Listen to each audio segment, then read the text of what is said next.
Franklin Fomosky asks, what do you do if you see an angel in real life, not just in the spiritual world?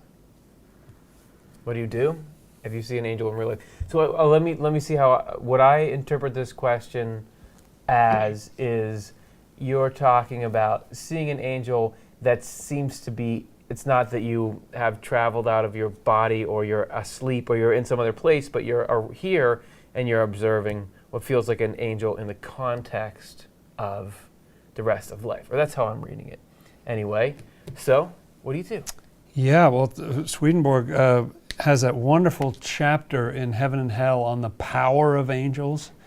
And the kind of powers that he describes are actually powers over things in this physical world. You know, it's not just, oh, we're powerful up in heaven, but we can't do anything down on earth. And I think part of the goal, like the heaven on earth goal, is to have people who are angels while they're still here, you know? And angels are, especially, I think, people who are doing some good right at that moment. Like people are at their most angelic when they're doing some good. And sometimes you see something and just think, wow, yeah, there's an angel right there.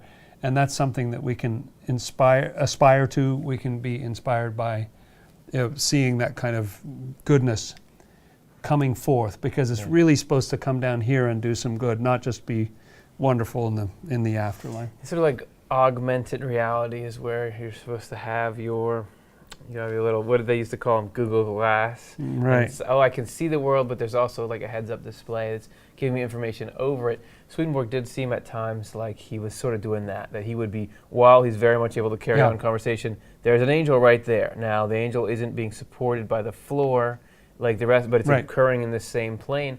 So it could be, I always wonder about, people have all these stories about, my car broke down and somebody came and helped me, but they couldn't have really been there because there was I don't know. Nobody else on the road or whatever. We don't get a lot of Swedenborgian insight into that, but it seems to be a relatively common occurrence. So, Karin, what do you think?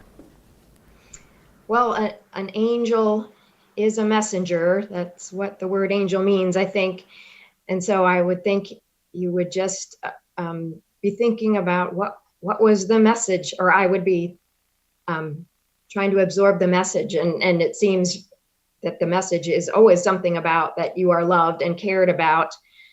An angel will appear in order to give comfort or help or reassurance. And so what is the message? And just open oneself to absorbing that and accepting that, I guess. And then also just gratitude, I would think, gratitude to be able to see that, whether it's playing out through an earthly human being, whether an earthly human being is being an angel in your life right then, or a vision of an angel who's in the afterlife. Gratitude that this has been confirmed, that there are angels among us and caring about us and sent from God. Mm-hmm. Okay, so. And you were alluding to this a little bit, but that Swedenborg sometimes had the experience of like an overlay, it sounds like, but he could tell the difference. Yeah. And then sometimes there was an even kind of higher state where it's all blended in together, like heaven and this earth. And some people have that ability. Their veil is thin and they can see, they see people who are present from the other world. I'm thinking of that movie, It's a Beautiful Mind, where the guy would see these spirits or whatever, and they finally realize, wait, they never age. Everybody else ages, but those ones never age. And that seemed like it was sort of a duality thing. Like to him, it was really hard to tell the difference. They just seemed like they're all in the same reality together. And I like Karin's emphasis on just the message and what do you learn? Because they always have a purpose. They're not just hanging out. They always have a purpose.